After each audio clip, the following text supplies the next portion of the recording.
Bien-aimés en Jésus, une fois de plus, bonjour et recevez mes fraternelles salutations en Jésus-Christ.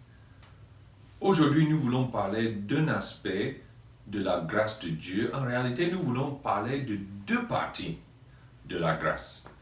Il y a une grâce qu'on appelle la grâce commune et aussi la grâce spéciale.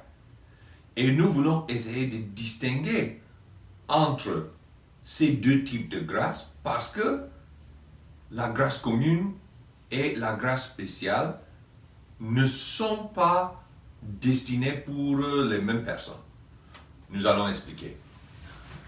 Ici, nous voyons qu'il y a dans la vie on peut catégoriser deux types de personnes. Il y a le non-croyant et il y a le croyant. Bon, la grâce de Dieu, il y a une partie de la grâce de Dieu qui est pour tout le monde. Et c'est ça qu'on appelle la grâce commune.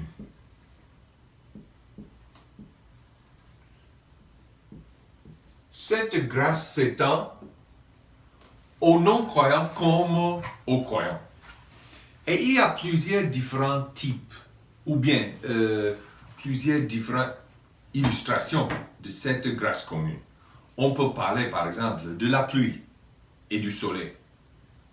La Bible nous dit que Dieu fait briller son soleil sur le juste et les non-justes. Sa pluie tombe. Ça ne tombe pas uniquement dans le champ des justes ou sur la tête des justes, mais aussi sur les injustes. Et tout cela est une fonction de la grâce commune. Il y a également la respiration. Le fait que vous et moi, aujourd'hui, nous avons la respiration. Nous avons le souffle de vie. C'est une évidence de la grâce de Dieu. Et ce n'est pas uniquement pour les croyants, c'est pour tout le monde. Il y a aussi les différentes choses comme la guérison, ou bien la patience de Dieu. Souvent, on ignore cet aspect de la patience de Dieu. On croit que Dieu est inconscient des choses, il ne nous regarde pas, ou bien il s'en fout de nous.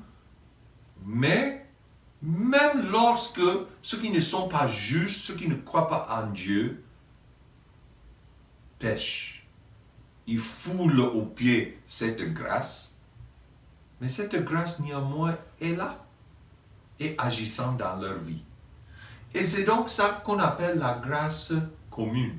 C'est cette grâce de Dieu dont tout le monde expérimente, dont tout le monde jouit, même s'il n'est pas conscient de cela. Il peut attribuer cela au hasard, à la chance, ou bien à sa propre planification, ou ses propres moyens. Mais ces choses sont des évidences de la grâce de Dieu dans la vie des hommes.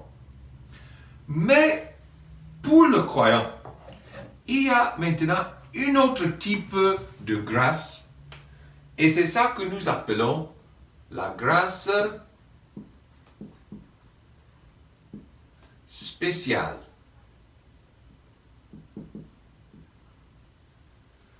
La grâce spéciale de Dieu est la sorte de grâce dont tout le monde ne participe pas.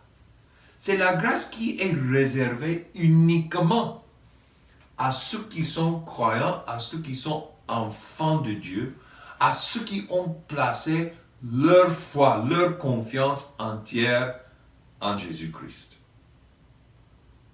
Et pour la grâce spéciale, on peut encore diviser en deux parties. Il y a la grâce spéciale qui agit dans le salut, et il y a aussi la grâce spéciale qui agit dans la vie normale ou bien la vie quotidienne des enfants de Dieu.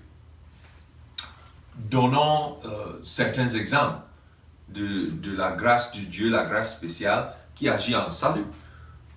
La Bible nous dit, par exemple en Romains chapitre 12 et au début de verset 6, que la repentance est une fonction de la grâce de Dieu.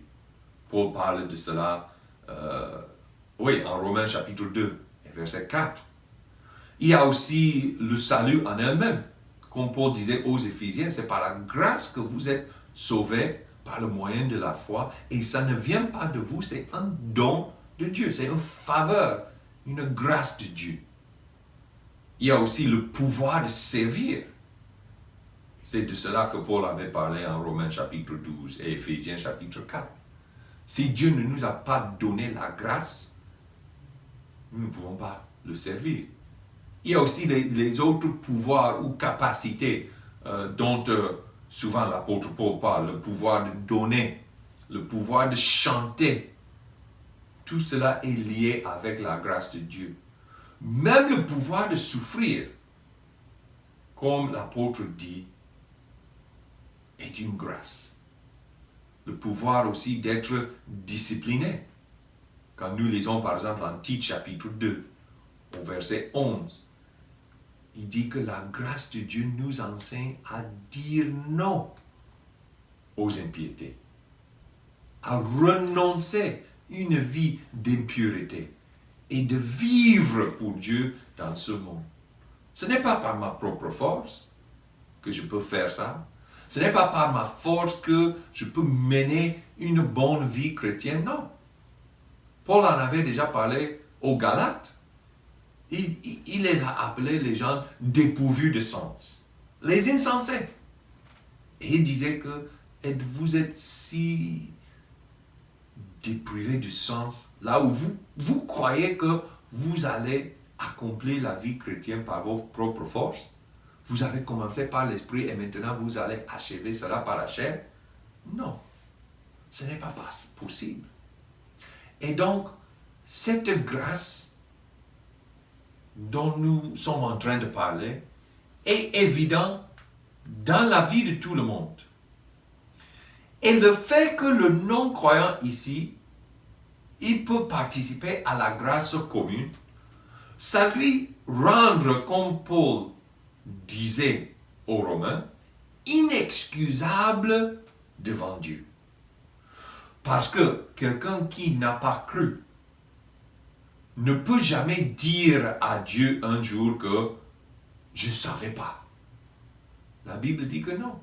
L'homme est donc inexcusable parce que Dieu s'est révélé à travers la nature, à travers la création et aussi à travers la conscience de l'homme. Par exemple, vous n'avez pas besoin de dire à vos enfants de ne pas mentir ou de ne pas faire du mal. Les enfants, ils ont une idée naturelle en eux. Et vous allez constater que quand un enfant va faire quelque chose qu'il sait qui n'est pas mauvais, il sait déjà. Et qu'est-ce qu'il va faire? Souvent, avant de commettre l'acte qui n'est pas bien, il va regarder à gauche, il va regarder à droite. Pourquoi?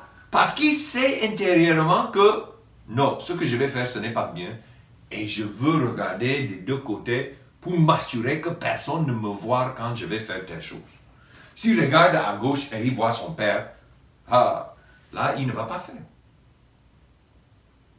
Donc, c'est une évidence de la grâce commune dans la création, dans la conscience. Il est évident que l'homme connaît Dieu. Et Dieu pouvoir pour les besoins, non seulement de ses enfants, mais aussi pour tout le monde. Et voilà pourquoi l'homme est redevable devant Dieu. Parce que la manière dont Dieu s'est révélé aux gens suppose que les gens n'ont qu'à regarder la nature autour d'eux, regarder le soleil, regarder les astres la nuit et comprendre que malgré ce que tous les scientifiques veulent nous dire de nos jours, tout cela ne peut pas seulement apparaître par la chance, par le hasard. Non, il y a un Dieu, un créateur. Mais pour ceux qui se sont confiés dans ce Dieu créateur, qui s'est révélé à travers la personne de Jésus-Christ, pour ceux qui se confient en lui, ils ont maintenant une autre mesure de la grâce. C'est ça qu'on appelle la grâce spéciale, qui n'est pas donnée à tout le monde. Et c'est cette grâce qui doit réjouir le cœur de tout chrétien. Et voilà pourquoi l'apôtre Paul, lorsqu'il écrivait ses lettres, ses épîtres, il écrivait par exemple aux Galates, aux Éphésiens, aux Philippiens, aux Corinthiens. Souvent, dans ses épîtres, il va donner une prière, quelque chose qui prie pour ses auditeurs, ses lecteurs. Et souvent, il dit, je prie que vous soyez remplis de la connaissance de votre appel. Vous soyez remplis, que Dieu va vous permettre de comprendre avec tous les saints les hauteurs, les grandeurs, les profondeurs de son amour, qui est bien sûr évident dans sa grâce envers nous. Et pourquoi cela est important?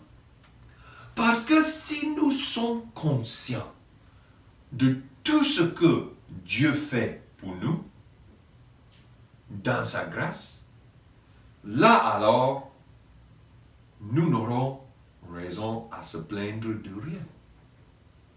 Souvent, les chrétiens, quand ils regardent par exemple les gens autour d'eux, le monde autour d'eux, surtout les méchants qui prospèrent là où les justes connaissent souvent les difficultés, ils peuvent se plaindre. Ils peuvent même être tentés d'abandonner Dieu parce qu'ils disent que non, après tout, regarde, les gens là, ils sont prospères, ils ont ceci, ils ont cela. Regarde-moi, je suis pauvre, je n'ai rien. Et le psalmiste avait aussi parlé de cela en Psaume 73. Il avait parlé du fait que mes pieds failli glisser.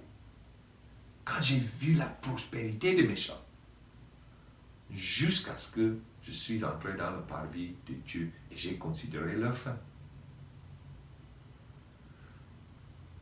Et bien aimés, lorsque nous sommes conscients de la grâce de Dieu dans nos vies, lorsque nous sommes conscients de combien nous avons en Jésus-Christ, et dans la prochaine leçon, nous allons commencer à examiner des passages qui nous donnent les explications de ce que nous avons en Jésus-Christ.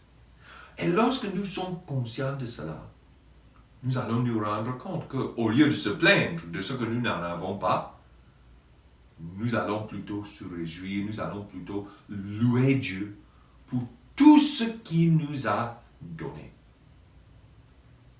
Et nous allons voir dans les leçons à venir que ce que Dieu nous donne, ce n'est pas en récompense, ce n'est pas parce que nous avons fait telle ou telle chose, non. C'est parce que nous sommes en Christ. Voilà pourquoi on dit que c'est Dieu qui nous donne sa grâce à travers le moyen de Jésus-Christ. C'est lui qui est cet intermédiaire, cet médiateur qui nous aide à participer, à jouir de la grâce de Dieu. Donc, bien amis, comprenez que lorsque nous parlons de la grâce de Dieu, il y a la grâce commune qui est pour tout le monde, mais il y a aussi un autre aspect de la grâce spéciale, qui est réservée seulement pour ceux qui sont les enfants de Dieu, ceux qui croient en Jésus. Et je vous encourage, dans l'espace en bas de cette vidéo, il y a un endroit pour les commentaires. Essayez de noter certains éléments qu'on peut dire qui font partie de la grâce commune et aussi d'autres qui font partie de la grâce spéciale.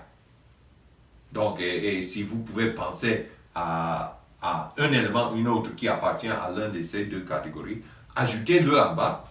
Et n'oubliez pas aussi de vous abonner en cliquant sur le bouton rouge en bas.